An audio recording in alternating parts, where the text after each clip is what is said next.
22 जनवरी 2024 साल की पहली पोष एकादशी। 30 सालों बाद पोष एकादशी पर बनेगा ब्रह्म योग। 5 राशि वाले लोगों पर होगी माता लक्ष्मी जी की विशेष कृपा। मिलेगा धन का लाभ, होगा भाग्य उदय, कर्ज से छुटकारा। जी हाँ मित्रों, बहुत ही बड़ी खुशखबरी निकलकर सामने आ रही है, जहाँ पर साल 2024 की पहली जो पोष एकादशी है यानी कि पुत्रदा एकादशी, जिस दिन साक्षात ब्रह्म योग का निर्माण हो रहा है, जिससे कई राशियों की किस्मत एकदम से चमकने वाली है। तो चलिए एक एक करते हुए जान लेते हैं पोष पुत्रदा एकादशी से जुड़ी सभी महत्वपूर्ण जानकारी और किन किन राशियों में क्या क्या बदलाव होगा। तो पूरी जानकारी अपन इस वीडियो में जानेंगे, ऐसे में वीडियो को लास्ट तक जरूर देखिए। और हाँ मित्रों, वीडियो को लाइक जरूर करें और कमेंट बॉक्स में जय माँ लक्ष्मी जी लिखते हुए वीडियो को अपने मित्रों के साथ फेसबुक पर जरूर शेयर कर दीजिए, ताकि काम की जानकारी का जो अपडेट है ना वो सभी लोगों तक पहुँच सके। मित्रों, हिंदू पंचांग के अनुसार एक साल में कुल 24 एकादशियां पड़ती है। ऐसे में हर महीने की कृष्ण और शुक्ल पक्ष पर एकादशी आती है। सभी एकादशी का अपना अलग अलग महत्व होता है।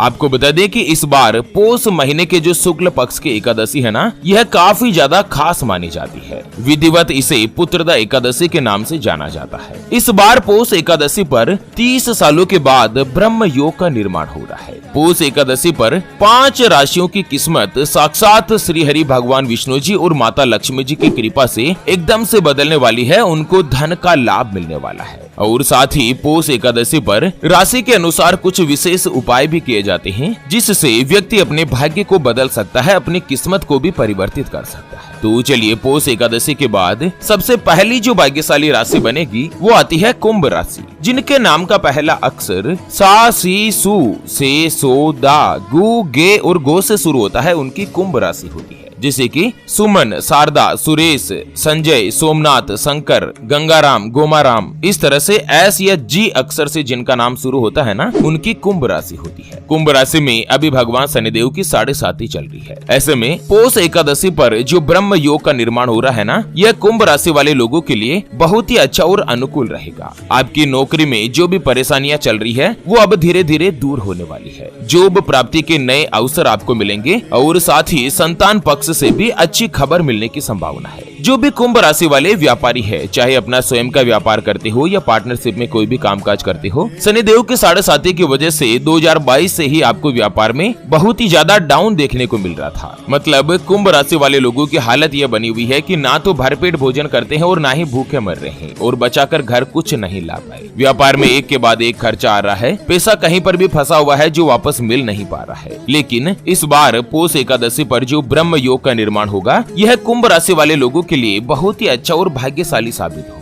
जो भी कुंभ राशि वाले लड़का या लड़की, अगर आप कुंवारे हैं, सिंगल है और बहुत दिनों से अपने लिए योग्य रिश्ते की तलाश कर रहे थे, या आप विवाह की आयु में आ चुके हैं, इस एकादशी से ही आपके विवाह की बातचीत चलना शुरू होगी और कहीं पर भी आपका विवाह का योग निश्चित होगा। नया साल 2024 जो है ना, वो आप किसी के भी साथ पार्टनरशिप में कोई भी व्यापार कर सकते हैं, या आपको लाइफ पार्टनर की प्राप्ति होगी। अटका हुआ धन आपको वापस से मिलेगा। भाग्य पूरी तरीके से आपके फेवर में रहेगा। अगर घर परिवार में कोई भी गृह कलेश चल रहा है तो वो धीरे धीरे दूर होने वाला है। कुंभ राशि वाले लोगों को 22 जनवरी यानी कि इस पोष एकादशी वाले दिन अपने आसपास भगवान विष्णु जी के मंदिर में जाएं और भगवान को पीले वस्त्र अर्पित करें। उसके अलावा महालक्ष्मी जी की पूजा भी करें। भगवान विष्णु और लक्ष्मी जी के सामने ओम नमो भगवते वासुदेवाय मंत्र का 108 बार जाप करें। इससे आपको माता लक्ष्मी जी और भगवान विष्णु जी दोनों की ही विशेष रूप से कृपा प्राप्त होगी। साल की 7.5 में भी आप बहुत ही अच्छा अचीव कर पाएंगे। चलिए जान लेते हैं पोष एकादशी के बाद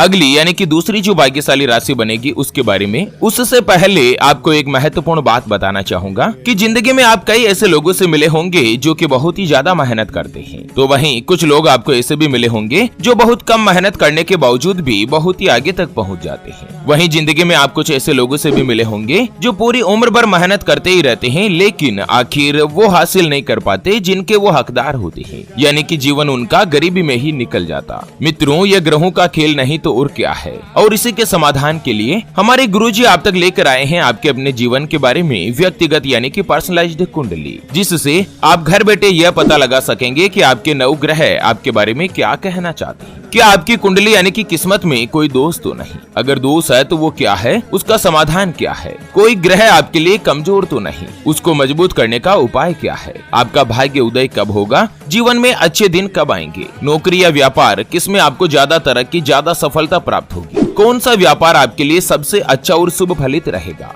आपके लिए भाग्यशाली रत्न कौन सा है? उसको पहनने की विधि क्या है? आपका विवाह कब होगा? स्वयं का मकान कब बनेगा? सरकारी नौकरी कब हासिल होगी? उसके बारे में कंप्लीट जानकारी हम आपको कुंडली रिपोर्ट में बताने जा रहे हैं, जिसको अभी जो आप ये स्क्रीन पर नंबर देख पा रहे हैं ना, उस पर व्हाट्सएप पर संपर्क करके आप हमारे गुरुजी से बात कर सकते हैं और 251 रुपए की छोटी सी नाममात्र की फीस में आप अपने संपूर्ण जीवन की महाजन्म कुंडली के बारे में जान सकते हैं। अगर आपकी कोई भी समस्या है जिसका आप समाधान चाहते हैं, जैसे कि परिवार के लोगों में आपस में बनती नहीं है, घर परिवार में लड़ाई झगड़ा या गृह कलेश बना रहता है, आपका विवाह का योग नहीं बन रहा है, बहुत जगहों पर आप रिश्ता देख देख कर आखिर थक चुके हैं, परेशान हो चुके हैं, लेकिन कहीं पर भी कोई भी रिश्ता फाइनल नहीं हो पाता या रिश्ता होकर बार बार टूट जाता है, व्यापार में आपको नुकसान हो रहा है, घर में धन की कमी बनी रहती है या आपके ऊपर कर्ज हो चुका है जिसको आप चुका नहीं पा रहे हैं, आपको संतान का सुख नहीं मिल रहा है, बच्चों का पढ़ाई में मन नहीं लगता, बच्चे लगातार सरकारी नौकरी या किसी अच्छी नौकरी की तलाश कर रहे हैं लेकिन उनको सफलता नहीं मिल पा रही है, या लड़का लड़की का विवाह होने जा रहा है, संबंध होने जा रहा है और विवाह से पहले आप दोनों का कुंडली मिलान करवाना चाहते हैं, गुण मिलान करवाना चाहते हैं। अगर कुछ भी समस्या है तो स्क्रीन पर दिए गए नंबर पर व्हाट्सएप पर संपर्क करके आप हमारे गुरुजी से बात कर सकते हैं और 251 रुपए की छोटी सी नाममात्र की फीस में आप अपनी संपूर्ण जीवन की महाजन्म कुंडली के बारे में जान सकते हैं। चलिए, पौष अमावस्या के बाद अगली यानी कि दूसरी जो भाग्यशाली राशि बनेगी वो आती है कन्या राशि, जिनके नाम का पहला अक्षर टो, पा, पी, पू, श, न, ठ,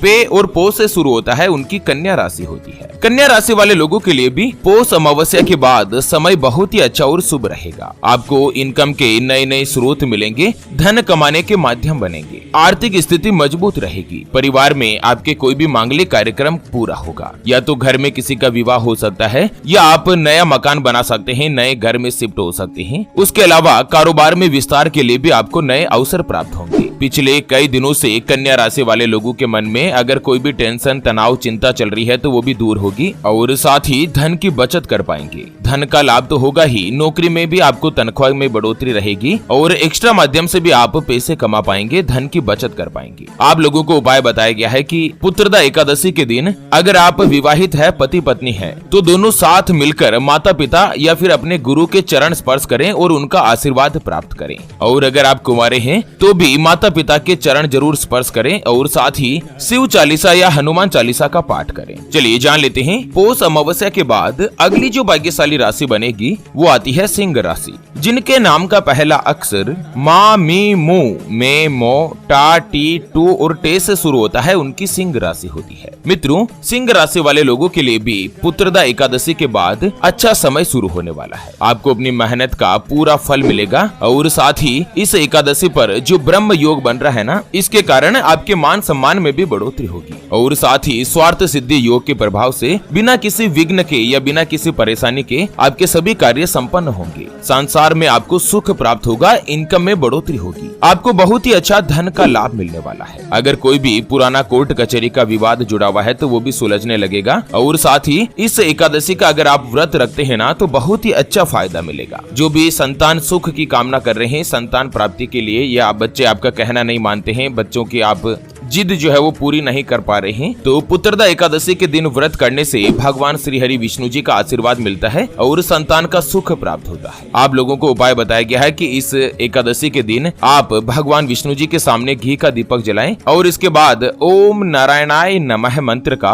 108 बार जाप करें। इससे साक्षात धन की देवी माता लक्ष्मी जी और भगवान श्री हरि विष्णु जी की आपको कृपा प्राप्त होगी, भाग्य का आपको पूरा सुख प्राप्त होगा। चलिए, पौष एकादशी के बाद अगली जो भाग्यशाली राशि बनेगी ना वो आती है वृश्चिक राशि, जिनके नाम का पहला अक्षर तो, ना, नी, नु, ने, नो, या, यी और यू से शुरू होता है, उनकी वृश्चिक राशि होती है। वृश्चिक राशि वाले लोगों के लिए भी जो पौष एकादशी पर ब्रह्म योग का निर्माण हो रहा है ना, इसकी वजह से जीवन आपका खुशनुमा रहने वाला है, पारिवारिक जीवन बेहतर होगा और माता पिता और परिवार के सदस्यों के सहयोग से जो भी आपके अटके हुए काम है वो पूर्ण होंगे। उसके अलावा आपको कोई भी शुभ समाचार हासिल हो सकता है। अगर आप लंबे लंबे समय से विदेश जाने की इच्छा रख रहे हैं तो यह इच्छा अब पूर्ण होगी। आपकी लव लाइफ में भी कुछ नयापन आएगा जिससे आपके बीच खुशियां बढ़ेगी, आपका रिश्ता मजबूत होगा। इस एकादशी पर आप व्यर्थ की चिंता से भी छुटकारा प्राप्त कर पाएंगे, धन के माध्यम बनेंगे, इनकम में बढ़ोतरी होगी और साथ ही अपने मित्र जनों के अलावा अगर आप पार्टनरशिप में व्यापार करते हैं तो पार्टनर का या फिर आपके जीवन साथी का आपको पूर्ण रूप से सहयोग मिलेगा। आप लोगों को उपाय बताया गया है कि नौकरी या व्यापार में उन्नति के लिए आप तांबे के लोटे में चावल, लाल मिर्च के कुछ दाने या लाल रंग के फूल मिलाकर भगवान सूर्य देव को अर्पित करें। इससे माता लक्ष्मी जी प्रसन्न होगी और घर में सुख, शांति और बरकत बनी रहेगी। तो चलिए मित्रों, इसी के साथ पौष अमावस्या से जुड़े इस अपडेट वीडियो को फिलहाल के लिए यहीं पर देती है विराम। फिर से होंगे हाजिर एक और नई और काम की जानकारी के साथ। तब तक के लिए ओम नमः शिवाय, जय श्री कृष्णा, जय श्री राधे।